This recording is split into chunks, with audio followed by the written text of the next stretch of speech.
The scent of industrial-strength lemon cleaner and old paper clung to Samuel Carter like a second skin. For 22 years, it had been the perfume of his life, the aroma of his sacrifice. He was a ghost in the machine of Finch Enterprises, a silent polisher of brass and emptier of bins in the 50-story glass monolith that scraped the New York sky. His domain was the night, a quiet kingdom of empty boardrooms and sleeping computer monitors. But his heart lived in a worn leather wallet, in a creased photograph he'd gaze at during his 3 a.m. break. In the photo, 2 young women, identical down to the curve of their smiles, flanked him. Their eyes, so like his own, sparkled with a light that could eclipse the entire Manhattan skyline. Maya and Nia. His girls. His everything. Tonight, the photograph felt heavier. He was on the 50th floor, the summit, the exclusive realm of Alistair Finch himself. It was a space Samuel usually cleaned with an extra layer of deference, the air itself seeming to cost more per cubic foot. He was wiping down the vast mahogany desk when the elevator pinged, a sound so alien at this hour it made him jump. Alistair Finch, looking less like a titan of industry and more like a man who'd forgotten where he'd parked his yacht, strode in. He was in a tuxedo, his bow tie undone, a faint whiff of champagne heralding his arrival. "Carter, isn't it?" Finch said, his voice a smooth baritone that Samuel had only ever heard in company-wide video messages. "Yes, Mr. Finch." "Good morning." Finch waved a dismissive hand. "Still at it, I see. Good man." He paused, his gaze falling on the wallet Samuel had left open on a stack of files. He pointed a manicured finger. "Your daughters?" Samuel's heart seized. He quickly scooped up the wallet. "Yes, sir. My girls." Finch smiled, a practiced, benevolent expression that he usually reserved for photographers at charity events. "Lovely. They have a light about them. It must be difficult raising them in this city. On your salary." Samuel's back stiffened. He said nothing, his pride a silent shield. "I'm hosting my annual Starlight Ball next month," Finch continued, oblivious. "It's for a good cause, of course. The City Youth Arts Foundation. I'd like for you to bring them as my personal guests." He leaned forward, his voice dropping to a conspiratorial whisper. "It will be a night they'll never forget. A real Cinderella story. They'll meet people, see how the other half lives. It might inspire them." A slow smile spread across Samuel's face, a genuine, knowing smile that didn't quite reach his eyes. "Mr. Finch," he said, his voice steady and clear.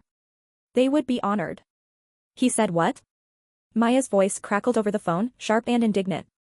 She was the fire, the one who met injustice with a clenched fist. "He called it a Cinderella story," Samuel repeated, a chuckle rumbling in his chest as he sat in his worn armchair. Nia, the calm center to Maya's storm, spoke next. "Daddy, you know what this is. He sees you, but he doesn't see you. And he definitely doesn't see us." "I know, baby girl. But I accepted." A beat of silence. Then, Maya again. "You what?" "Dad, we can't. It's patronizing. We're the main event in Echoes of Harlem, the hottest ticket on Broadway, and he wants to parade us around his rich friends as the janitor's poor daughters he's inspiring?" "Exactly," Samuel said, the smile evident in his voice. "And that's why you're going to go." Nia's perceptive mind caught on first. Oh, I see. This isn't a social call. This is a performance." The plan was audacious, theatrical, and utterly perfect. It was a piece of choreography more intricate than any they had performed on stage. The twins, with the gleeful complicity of their show's producer, began their preparations. They didn't shop for ball gowns, they consulted with their Tony Award-winning costume designer. They didn't practice curtsies, they rehearsed. Alistair Finch, meanwhile, was basking in the warm glow of his own perceived generosity. He'd made a point of telling his inner circle about his little project. "I'm giving them a glimpse of a world they could only dream of," he'd announced over lunch at the Modern. "It's about giving back, showing these people what's possible with a bit of luck and a helping hand." He'd even arranged a surprise, for the evening, a modest scholarship announcement for the twins, a public gesture that would cement his status as a philanthropist of the people. The night of the Starlight Ball arrived, a glittering affair held at the iconic Plaza Hotel. The ballroom was a sea of couture gowns and bespoke tuxedos, the air thick with the scent of money and expensive perfume. Alistair Finch stood near the grand staircase, a king in his court, accepting accolades for the evening's splendor. Then, they arrived. A hush fell over the immediate vicinity of the entrance, a ripple of curiosity spreading through the crowd. Maya and Nia Carter did not look like Cinderellas. They looked like queens. They wore matching, but distinct, gowns of deep sapphire silk that shimmered under the chandeliers. The dresses were elegant, modern, and bore the unmistakable signature of a master designer. Their hair was styled in intricate updos that highlighted the proud line of their necks, and they moved with a fluid grace and unshakable confidence that turned every head. Finch's smile faltered for a fraction of a second. These were not the timid, overwhelmed girls he had pictured. He quickly recovered, striding toward them. Ah, Maya, Nia. You made it. And you look wonderful, he said, the word wonderful sounding slightly inadequate. Your father must be so proud. He is, Nia said, her smile polite but her eyes holding a challenging glint. He's watching from the wings tonight. Finch chuckled, missing the double meaning entirely. Of course, of course. Come, let me introduce you. He led them through the throng, introducing them with a proprietary air. This is Maya and Nia Carter, Samuel's daughters. I invited them personally. A truly special night for them. The twins endured the polite, pitying smiles and the thinly veiled questions about their aspirations. They answered with a serene ambiguity that left Finch's friends intrigued but confused. They didn't fit the narrative. An hour into the gala, the lights dimmed. Finch took to the stage. And now, he announced, his voice booming through the speakers, for a very special performance. A group that has taken this city by storm, the stars of the Broadway sensation, Echoes of Harlem. A wave of excited murmurs went through the audience.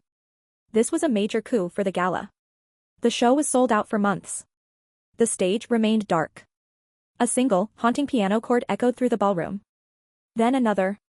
It was the unmistakable opening of their show's most powerful number, a piece called Phoenix from the Ashes.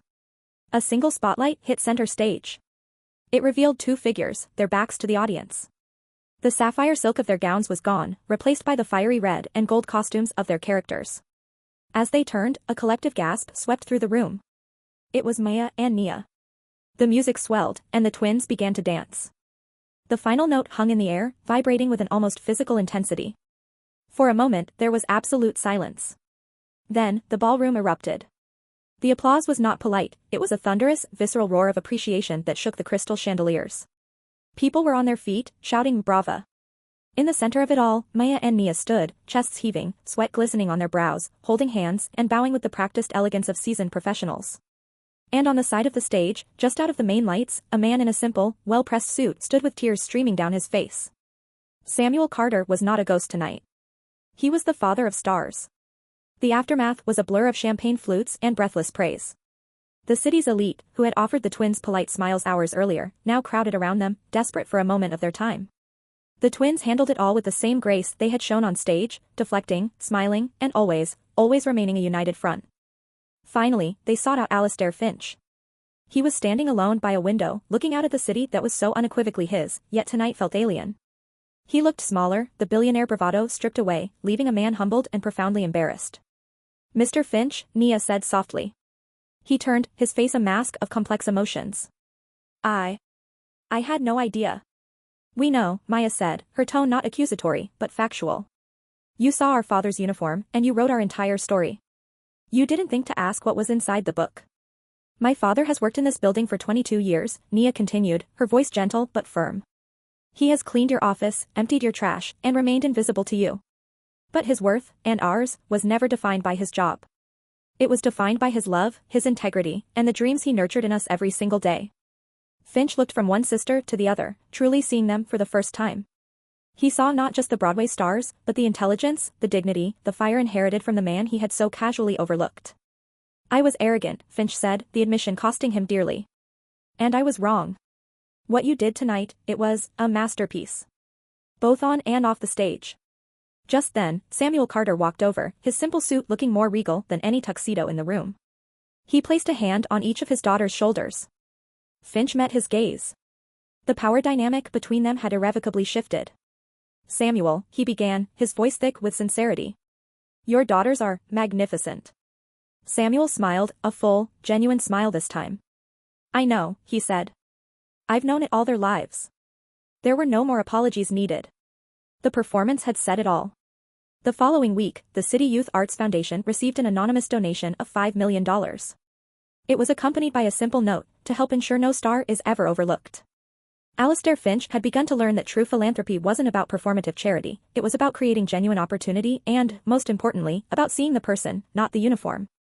If this story of dignity, talent, and turning the tables moved you, show your support by hitting that like button and subscribe to our channel for more inspirational stories that challenge our perceptions. Don't forget to click the notification bell so you never miss an update. Share this video with someone who needs a reminder that talent knows no boundaries.